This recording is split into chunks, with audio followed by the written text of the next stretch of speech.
Почитуван министар Каракачанов, почитувани присутни. Денеска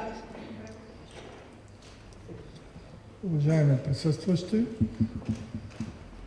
Денеска со мојот колега, министерот за одбрана на Република Бугарија, Красимир Каракачанов, имавме навистина многу плодна и многу важна средба. днес с моя колега, министъра на отбраната на Република България, господин Красимир Каракачанов, имахме много продуктивна среща. Отворивме многу теми кои што се наоѓаат од доменот на одбраната на двете земји, меѓутоа и теми кои што ја допираат безбедноста на целиот регион и интересите и на Република Македонија и на Бугарија. Значи, открихме много теми от областта на двустранното сътрудничество в сферата на отбраната, но и за други актуални събития от региона, значение за нашите страни. Мојата посета на Република Бугарија, како и посетата на министерот Каракачанов пред навистина кусо време на Македонија, е само уште една во низата на активности за развојот на нашите билатерални односи и развивање на духот на добрососедство помеѓу нашите две пријателски земји. Моето посещение на Република България, както и посещението на господин Каракачанов в Македония, е само един в редицата от активностите за развитието на нашите двустранни отношения и за развиване на духа на добросъседството на нашите две приятелски страни.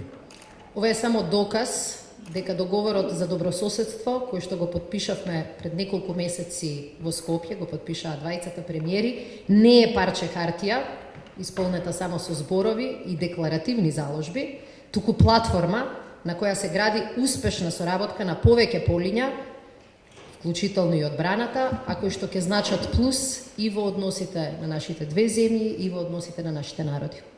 Това е само доказателство, че договора за добросъседство, който подписахме при няколко месеца, не е само едно парче хартия, а е наистина изпълнена с декларативни ангажименти, а платформа, на която се изгражда успешното сътрудничество на повече полета. Денеска подпишавме договори, дискутираме и за некои други, како резултат на големата енергија и ентузијазам во соработката помеѓу експертите од двете министерства. Тие дефинитивно се знак дека се зајакнуваат билатералните релации и дека се интензивира соработката помеѓу двете министерства и двете армии. Значи днес подписахме договори за интензивиране, засилване на контактите между експертите от двете министерства, както и за новата енергия и ентусиазъм, с който се подобряват връзките, двустранните връзки и интензивиране на сътрудничеството между двете министерства и армиите.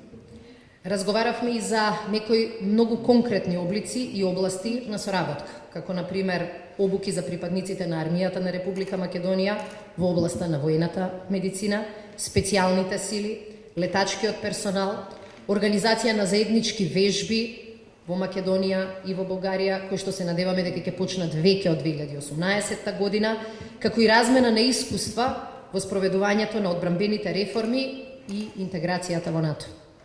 Разговаряхме и за някои по-конкретни форми и области за сътрудничество. Това са обучение на членовете на армията на Македония в областта на военната медицина, специалните сили, въздухоплавния персонал, организацията на общ тренинг, както и обмен на опит за отбранителните реформи и евроатлантическите интегративни процеси. Во името на Министерството за одбрана и армијата на Република Македонија се заблагодарив на можноста за упатување на наши припадници, на школување и обука на различни нивоа и во различни области во Република Бугарија. От името на Министерството на отбраната и армията на Република Македония, аз благодарих за възможността от изпращане на наши членове на армията, на учене и обучение на различни степени и области в Република България. Професионалното надградување и соработката со нашите партнери не приближува до стандардите на НАТО и ни помага во градењето на високопрофесионална армија. Професионалното усъвършенстване и сработката, а и сътрудничеството с нашите партньори ни приближава до стандартите на НАТО и ни помага в изградбата на високопрофесионална армия. Република Македонија и Република Бугарија не се сами во регионот. Република Македония и Република България не са сами в региона. Заинтересирани сме и двете земји и двете министерства и за посилна регионална соработка. Значи имаме интерес и двете министерства и двете страни за по-добра регионално сътрудничество. Затоа искористив денеска можноста и лично да упатам покана до министерот Каракачанов за учество во конференцијата на министри за одбрана во рамки на Јадранската група Соединетите Американски држави. Значи използвах възможността лично да изпратя на колегата Каракачанов покана за участие на конференцията на министрите за отбрана на Адриатическата харта. Ние сме председавач на оваа иницијатива во моментов и ќе бидеме домаќин на конференцијата и убедена сум дека присуството и на колегата Каракачанов ќе го збогати настанот и ќе даде поен плюс за подобра регионална соработка. Значи ние сме домакини и председатели на конференцията и с тази инициатива считам, че присъствието на колегата Каракачанов ще обогати това събитие и ще даде допълнителен принос към развитието на регионалния диалог и инициативата. Нашата денешна средба, идната заедничка седница на двете влади, која што ќе се одржи на крајот на месецот во Струмица, учеството на министерот и на оваа конференција во Македонија, убедена сум дека ќе покажат дека Република Македонија и Република Бугарија можат да бидат навистина балкански пример за добрососедство. Ви благодарам. Значи, нашата днешна среща, както и бъдещата среща между двете правителства в Струмица, аз съм убеден, че ще открие нови възможности за сътрудничество и че Република Македония и Република България ще бъдат пример за добросъседски отношения в целия регион. Благодаря. Шекеринска. Днеска беше официалното посещение на вице-премиера и министър на отбраната на Република Македония госпожа Шекеринска в София. Оказва се, че след подписването на договора за приятелство между България и Македония, нашите две министерства са най-активни в двете правителства и за разговори експертни, с подготовка за съвместни споразумения за съвместна работа. И аз се радвам, че буквално за тези няколко месеца ние с госпожа Шекеринска се виждаме трети път и компенсираме това, което в времето последните 10 години беше загубено в дипломатическите отношения между България и Македония. Използвах повода, използвам го и пред вас, да поздравя госпожа Шекеринска за резултатите, които постигнаха на местните избори, втория тур, на които приключиха само преди няколко дена. Както знаете, заявявали сме го, но съм длъжен да го кажа още веднъж. България подкрепя членството на Македония в НАТО и в Европейския съюз. След подписването на договора между двете страни, между България и Македония спорни въпроси няма. Това е подход, правилен подход, искам да подчертая, за решаването на дълго натрупвани проблеми и недоверие на Балканите. В желанието на Македония да стане пълноправен член на НАТО и на Европейския съюз, българското правителство, а и предишните български правителства, са имали ясна позиция.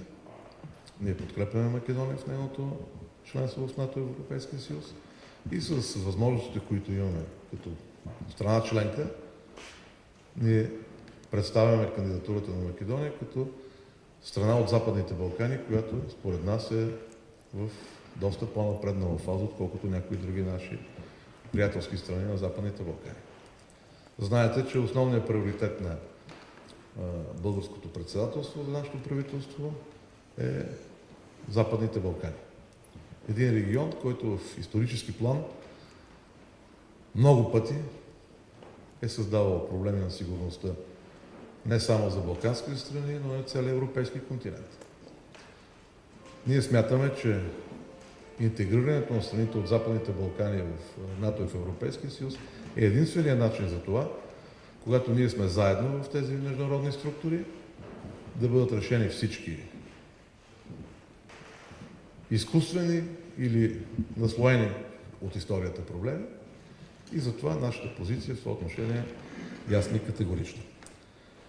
Днеска ние подписахме 2 протокола за намерение. Един е по отношението на сътрудничеството при извършване на действия, осигуряване на лабораторни изследвания за гориво с мазочни материали и специални течности. И второто е протокол за намерение между Министерството на отбраната и Република България и Министерството на отбраната и Република Македония за развитието на сътрудничество между ВВС на двете военно-въздушни сили на двете страни. Има много други теми, по които ние разговаряхме и в областта на социалното сътрудничество, и в областта на съвместни обучения и на специалните сили, и на сухопътни войски. И аз мисля, че с темпото, с което ние работим през последните няколко месеца, много бързо ще успеем да подпишем и други споразумения. Нашата основна цел е да задълбочим сътрудничеството и в областта на социалната политика, и в областта на обучението на македонски военнослужащи в нашата военна академия и в нашия военен университет. И по този начин нашите европейски и натовски партньори сами ще видят, че Македония не само на доброто желание, но прави и необходимите реални стъпки за своето членство в НАТО и в Европейския съюз. Казах го в Скопие, ще го кажа и тук. За нас проблем с името на Република Македония не съществува. Ние смятаме, че България има достатъчно възможности, за да се опитаме да помогнем за разрешаването на този спор или на този въпрос, който мисля, че остана последния въпрос, който създава съмнение дали Македония може да бъде поканена за пълноправно членство. Пак повтарям, за нас подобен въпрос не съществува. Проблемите, които съществуваха като изкуствени спорове, създавани политически, защото между гражданите на двете държави споровете отдавна бяха изчистени, до толкова доколкото роднините от двете страни на границата, след като падна желязната завеса след 89-90 година, контактуваха, общуваха абсолютно нормално.